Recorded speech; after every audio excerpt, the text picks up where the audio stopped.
नमस्कार, India news देख रहे हैं आप और मैं हूं आपके साथ सचिन दुबे। उत्तर प्रदेश विशेष की शुरुआत करते हैं। सीएम योगी का कानपुर दौरा है। कल दोपहर 12 बजे सीएसजेएम विश्वविद्यालय में कार्यक्रम आंगनबाड़ियों से संबंधित किट जो है उन्हें बांटेंगे। ऐसे में आपको यह भी जानकारी दे कि उस वक्त उनके साथ राज्यपाल आनंदीबेन पटेल भी मौके पर मौजूद रहेंगी। ये बड़ी खबर, कानपुर दौरे पर रहेंगे सीएम योगी। 75 बच्चों का सीएम कराएंगे अन्नप्राशन। राज्यपाल आनंदीबेन पटेल भी मौके पर मौजूद रहेंगी। इसके अलावा अगर आपको जानकारी दें तो जब कल कानपुर पहुंचेंगे, इसके लिए पुख्ता इंतजाम वहां पर किए गए, तमाम तैयारियां हो चुकी हैं और विश्वविद्यालय में भी तमाम तैयारियों के साथ इस वक्त वहां पर तमाम अधिकारी मौके पर मौजूद हैं। जायजा लेने के लिए वहां पर पहुंच रहे हैं कि कहीं पर कोई लापरवाही न देखी जाए। इसके अलावा अगर हम आपको जानकारी दें और ऐसे में आगे बढ़ते हैं, कानपुर यूनिवर्सिटी में कल आयोजित होने वाले अन्नप्राशन कार्यक्रम में मुख्यमंत्री और राज्यपाल शिरकत करने वाले हैं, जिसमें 75 बच्चों का अन्नप्राशन समारोह किया जाएगा, जिसको लेकर जिला प्रशासन तैयारियों में लगा हुआ है। यह कार्यक्रम बाल विकास विभाग द्वारा आयोजित किया जाएगा, जिसमें सीएम और राज्यपाल बच्चों को खीर खिलाकर अन्नप्राशन किट भी देंगे।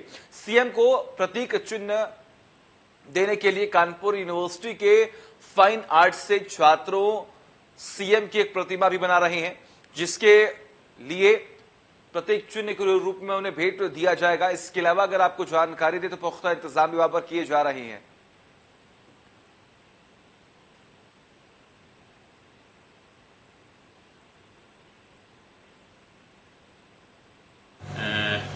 योगी जी की स्मृति चिन्ह के रूप में उनकी ही प्रतिमा का सृजन हमारे विभाग में किया गया है।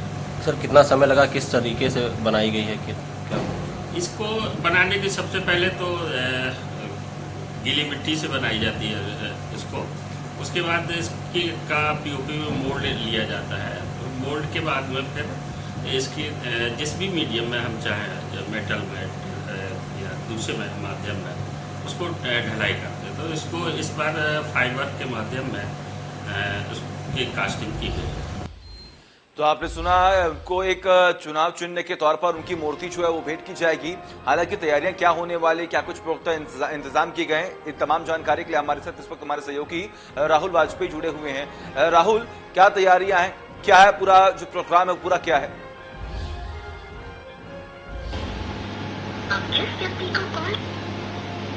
जी देखिए, कल उत्तर प्रदेश के मुख्यमंत्री योगी आदित्यनाथ कानपुर पहुंच रहे हैं। मैं बता दूं, करीब 12:25 में वो विश्वविद्यालय के हेलीपैड पर उतरेंगे। उसके बाद वो 12:30 बजे ऑडिटोरियम पहुंचेंगे। ऑडिटोरियम में उनका स्वागत सम्मान होगा। स्वागत सम्मान के बाद जो आंगनबाड़ियों के संबंधित किट सामग्री बांटी जानी है, उसको मुख्यमंत्री योगी आदित्यनाथ द्वारा बांटा जाएगा। इस दौरान राज्यपाल आनंदीबेन पटेल का भी कार्यक्रम संभावित बताया जा रहा है। फिलहाल अभी उनका कोई प्रोटोकॉल नहीं आया। इसके बाद करीब 1:30 बजे कार्यक्रम स्थल से निकलकर सीधे हेलीपैड जाएंगे और हेलीपैड से सीधे लखनऊ के लिए रवाना होंगे। जी, यानी कि अगर हम बात करें तो भव्य कार्यक्रम होने वाला है, लेकिन अभी कोई समय निर्धारित कर दी गई है क्या कि कितने देर तक ये पूरा कार्यक्रम चलेगा और कितने देर तक मुख्यमंत्री कानपुर में यहाँ पर रहने वाले हैं?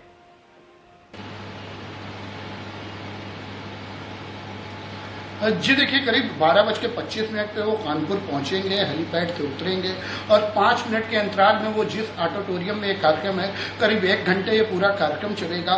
जो आंगनबाड़ी की वो लोग हैं, उनको वो किट बांटी जाएगी मुख्यमंत्री द्वारा। उसके बाद उस कार्यक्रम स्थल से निकलने के बाद मुख्यमंत्री सीधे फिर हेलीपैड के लिए रवाना होंगे और हेलीपैड रवाना होने से सीधे हेलीपैड पहुंचने के बाद सीधे लखनऊ के लिए रवाना होंगे। जी चलिए, ठीक है, बिल्कुल। बहुत बहुत शुक्रिया आपके तमाम जानकारी के लिए। लगातार नजर आप बनाए रखिए, तमाम अपडेट्स हम आपसे लेते रहेंगे। आगे बढ़ते हैं, वाराणसी से अगली खबर है, जहां पर ज्ञान व्यापी मामले पर टली है अब सुनवाई। फास्ट ट्रैक कोर्ट में है ज्ञान व्यापी केस और पहले ज्ञान व्यापी परिसर में खुदाई का था आदेश। 8 अप्रैल 2021 को दिए गए आदेश को अब यहां पर चुनौती दे दी गई है, क्योंकि पहले आदेश थे खुदाई के, लेकिन एक बार फिर से इस पूरे मामले पर, इस पूरे फैसले को चुनौती दी गई। लेकिन फिलहाल अब अगली बार क्या कुछ सुनवाई में होगा, ये तो आने वाला वक्त ही बताएगा। फास्ट ट्रैक कोर्ट में है ज्ञान व्यापी केस। जी हाँ, ये बड़ी खबर हम आपको बता रहे हैं। पिछली बार जब कोर्ट में सुनवाई हुई थी तो खुदाई का जो फैसला था वो सबके सामने आया था, लेकिन फिलहाल आपको ये जानकारी दे कि इस आदेश को भी अब आने वाले वक्त में चुनौती दे दी गई है।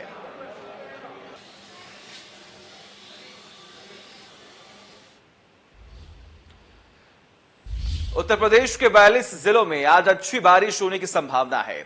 मौसम विभाग ने इसका अनुमान लगाया है। सुबह की अगर हम बात करें तो लगभग सुबह से ही लखनऊ, सहारनपुर समेत कई जिलों का मौसम सुहाना है। बादल छाए हुए हैं और कुछ जगहों पर हल्की बारिश भी हुई है। मौसम विभाग ने पूर्वानुमान लगाया है कि 2 दिन पहले यह बताया गया था कि सोमवार से झमाझम बारिश होने के आसार हैं। बंगाल की खाड़ी में बदली हवाओं की वजह से बरसात होने की संभावना है। बारिश होने के बाद उत्तर प्रदेश में नदियां उफान पर, कई जगह बाढ़ ने दस्तक दे दी है तो कई जिलों में नगर निगम की पोल खुल गई है। जगह जगह जलभराव हो गया है। उत्तर प्रदेश में कई जिलों में लगातार तेज बारिश की संभावनाएं भी जताई गई हैं और कई जगहों पर तेज बारिश भी हो रही।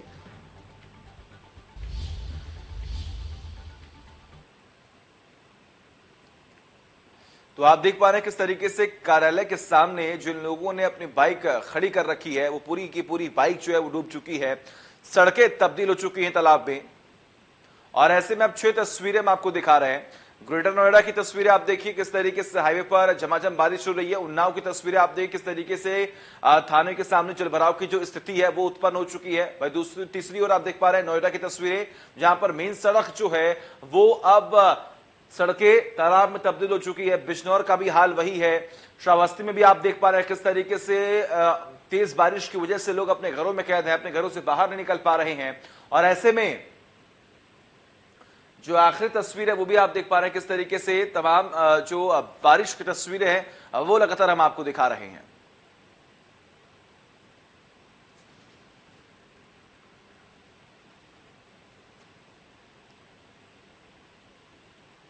तो ग्रेटर नोएडा, उन्नाव और नोएडा, बिजनौर, श्रावस्ती की लगातार तस्वीरें हम आपको दिखा रहे हैं।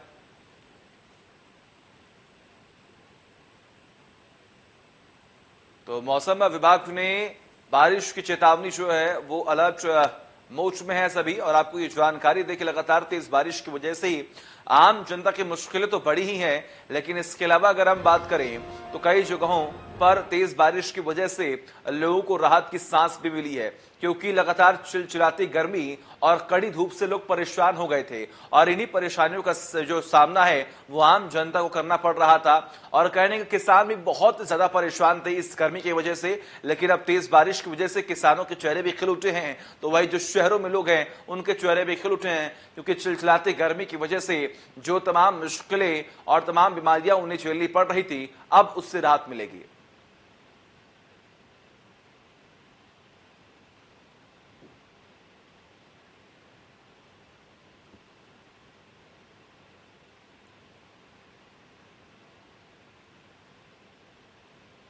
तो अलग अलग लगातार तस्वीरें जो हम आपको दिखा रहे हैं।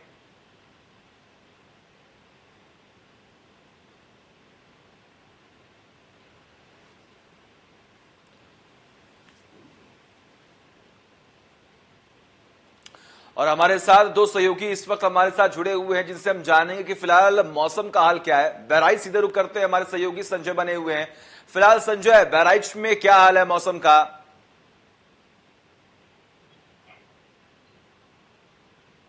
सचिन, देखिए, अगर हम बहराइच की बात करें तो पिछले लगभग 1 हफ्ते से काफी यहाँ पे उमस भरी गर्मी थी। लोग काफी गर्मी से परेशान हो रहे थे, लेकिन जिस तरीके से 2 दिन पहले मौसम विभाग ने यह जानकारी दी थी कि हर हालत में सोमवार से बारिश होगी, और कहीं न कहीं यह बात सत्य हुई है। और आज सुबह से ही आज बारिश देखी जा रही है। हालांकि यह बारिश काफी तेज नहीं हो रही है, बारिश रुक रुक करके हो रही है, लेकिन फिर भी जिस तरीके से जो उमस भरी गर्मी थी उस पर लोगों को काफी राहत मिली है और जो गर्मी है वो काफी कम हुई है। लेकिन जिस तरीके से अब जो बारिश है जो मैदानी इलाकों में हो रही है, उससे कहीं न कहीं अब निश्चित रूप से बाढ़ के जैसे हालात उत्पन्न होंगे। आने वाले समय में निश्चित तौर पर जो घाघरा नदी है वो उफान पे आएगी, और जो जितनी भी राप्ती नदियां हैं या घाघरा नदी है या सरयू नदी है वो उफान पे आएगी। जो निचले स्तर है वो निश्चित तौर पर बाढ़ से प्रभावित होंगे, क्योंकि रुक रुक कर जो बारिश हो रही है वो काफी तेज हो रही है। हालांकि इतना जरूर मैं कहना चाहूंगा कि जो ऊपर के जो इलाके हैं वो अभी बहुत बुरी तरीके से प्रभावित नहीं है, लेकिन जो नीचे के इलाके हैं वो प्रभावित होने शुरू हो गए हैं।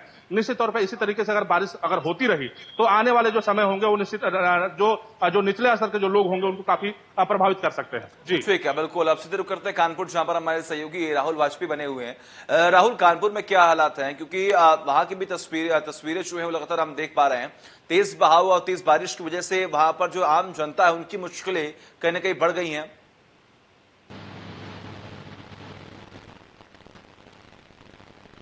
निश्चित तौर पर सचिन, लेकिन कहीं ना कहीं मुश्किलें जनता की जो जल जमा हो रहा, जो जल भराव हो रहा, उसकी वजह से बड़ी है। लेकिन कहीं ना कहीं गर्मी से जनता को, आम जनता को बहुत ज्यादा राहत मिली है, क्योंकि उमस भरी गर्मी पड़ रही थी और जो मौसम विभाग का पूर्वानुमान था वो बिल्कुल सही साबित हुआ। मैं बता दूं, बीती रात से ही कानपुर में लगातार पानी गिर रहा था। फिलहाल जो रात का पानी था वो रुक रुक के गिर रहा था, लेकिन सुबह 12 बजे के बाद से मौसम में एकदम तब्दीली हुई और लगातार बारिश यहाँ जारी है। अभी भी बहुत तेज पानी गिर रहा है, पानी लगातार जारी है। तो जो कानपुर में एक समस्या सबसे बड़ी है कि यहाँ मेट्रो का काम चल रहा है, इसलिए जगह जगह खुदाई हुई है, जिसकी वजह से जल भराव हो गया। इसके अलावा जो नगर निगम के दावे थे वो कहीं ना कहीं फेल होते साबित दिखे, क्योंकि नगर निगम ने पूरे दावे करे थे कि जो बारिश से पहले है जो सीवर के जो जमा है उसको साफ कर लिया गया, जो बारिश का पानी है वो सीधे नालों में जाएगा। तो कहीं ना कहीं उनके इन दावों की पोल खुली है,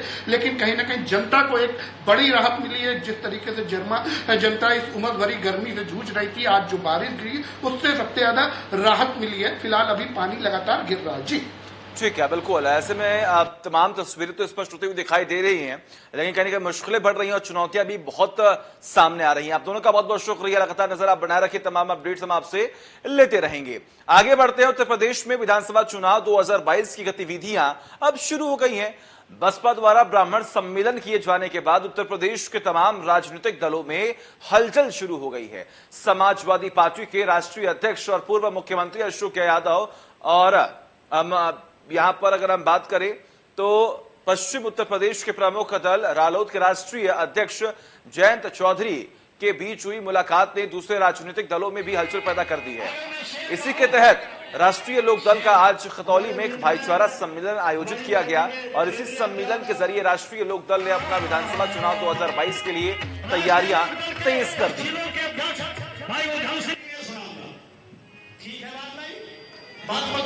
भारतीय भाईचारा सम्मेलन क्यों करना पड़ रहा है तो कोई सवाल नहीं हुआ। भाईचारा सम्मेलन से पहले राष्ट्रीय लोकदल पूरे प्रदेश में किसान पंचायत का आयोजन कर चुकी है और किसान पंचायत के सफल आयोजन के बाद पूरे प्रदेश में हमारे नेता राष्ट्रीय अध्यक्ष आदरणीय जयंत चौधरी जी ने एक निर्णय लिया है कि पूरे प्रदेश में भाईचारा सम्मेलन आयोजित किए जाएंगे और जो भारतीय जनता पार्टी जुमलेबाजी की राजनीति करती है और जो क्षेत्रीय समस्याएं हैं उन सबको उजागर करने का काम राष्ट्रीय लोकदल करेगा। ये भारतीय भाईचारा सम्मेलन।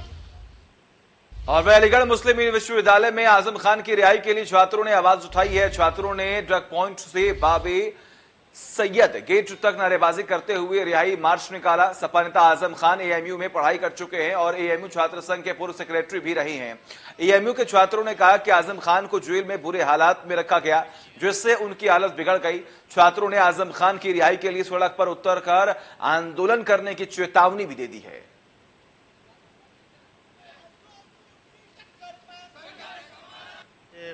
अभी अलीगढ़ मुस्लिम यूनिवर्सिटी के जो तलबा हैं उन्होंने एक मेमोरेंडम दिया है जो एड्रेस किया है प्रेसिडेंट ऑफ इंडिया को, और उसमें जो यूपी के फार्मर मिनिस्टर मोहम्मद आजम खान साहब हैं उनकी रिहाई के लिए एक डिमांड किया है। जो मेन डिमांड है वो यही है कि उनको जो उनके खिलाफ मुकदमात हैं उस मुकदमात के तहत जो वो जेल में इस वक्त पर हैं सीतापुर जेल में, और उनकी जो सेहत की पोजीशन वो बहुत ख़राब हो रही है दिन ब दिन।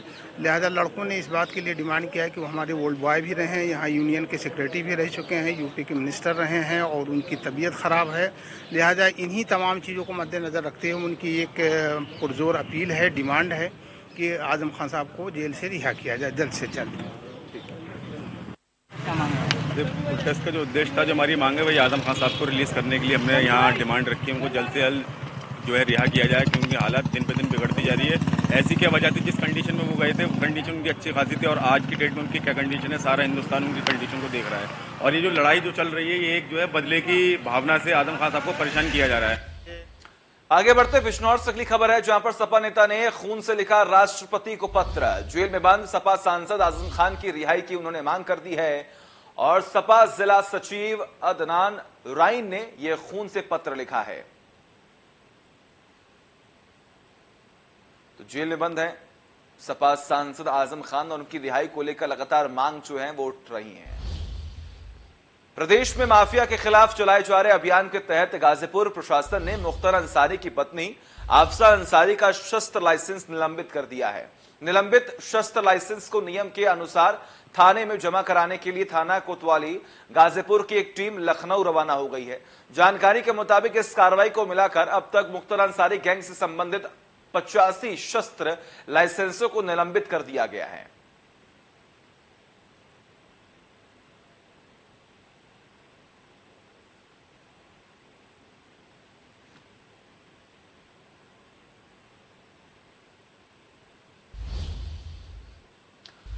अगली खबर बिजनौर से है। अज्ञात कार ने बाइक में मारी टक्कर, हादसे में घायल सड़क पर तड़प रहे थे। तमाशबीन बने ग्रामीण बना रहे थे वहां पर वीडियो, और ऐसे में पास से गुजर रहे एसपी ने घायलों को अस्पताल पहुंचाया। शादीपुर किरतपुर मार्ग की पूरी घटना है, आप देख पा रहे हैं। जब वहां से एसपी गुजर रहे थे तो उन्होंने तुरंत सबको रोका और जो लोग गंभीर रूप से घायल थे उन्हें तुरंत ही नजदीकी अस्पताल में भर्ती भी करवा दिया। और इसी के साथ उत्तर प्रदेश विशेष में बस इतना ही। देखते रहिए इंडिया न्यूज। नमस्कार।